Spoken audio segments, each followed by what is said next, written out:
ভুলুর শখের দেশি মুরগির ফার্ম।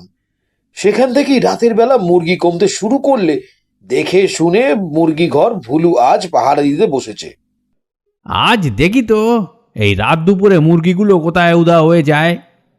মুরগি ঘরের পাশে বসে ভুলু সদর দরজা দিয়ে ঢুকে দুদিকে যে ছোট ছোট পুঁই চারাগুলো বড় হয়ে উঠেছে তার দিকেই চেয়েছিল।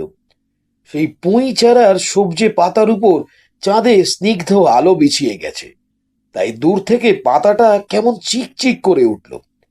উঠোনের চারদিকে ছড়িয়ে ছিটিয়ে থাকা ছোট ছোট ঘাসের ফাঁকে গর্ত দিয়ে মুখ বার করে অনবরত ডেকে চলেছে কয়েকটা ছিটকিনা। আসলে আমরা রাতে যে ঝিঝির ডাক ভাবি তা বেশিরভাগই ছিটকিনার ডাক হয়ে থাকে।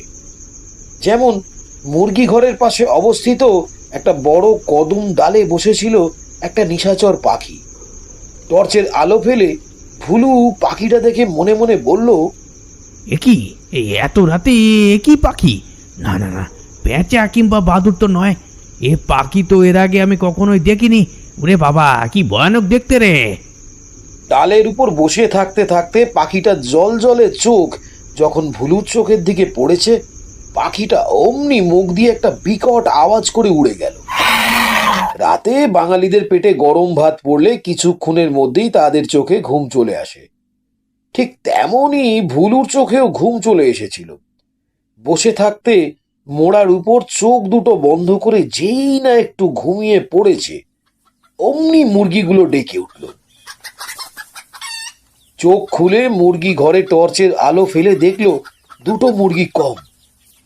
অবাক হয়ে ভুলু ভাবতে লাগলো, ঘুমে চোখটা একটু জুড়ে গেছে, তার কয়েক মুহূর্তের মধ্যে আমার দুটো মুরগি কমে গেল।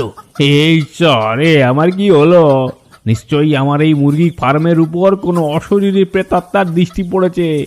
কাল সকাল পড়লেই আমি সব মুরগি হাটে গিয়ে বিক্রি করে দিয়ে আসবো, আর একটাও মুরগি রাখবো না। রাখলে কি জানি কোন প্রেতাত্মা ও সব শেষ করে দেবে।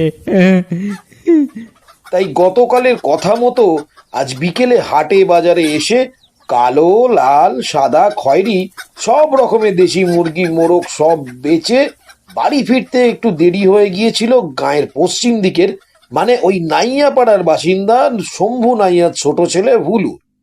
শুনেছি অশরীরীর কবলে পড়ে কিভাবে যেন অকালে তার বুড়ো বাপটা মরেছে। এ কথা কম বেশি এই গাঁয়ের সকল লোকই জানে, কিন্তু গরিব লোকদের আর বাঁচা মরা। ভূত প্রেতের ভয় করে বাড়ি বসে থাকলে তো আর পেটের ভাত হবে না।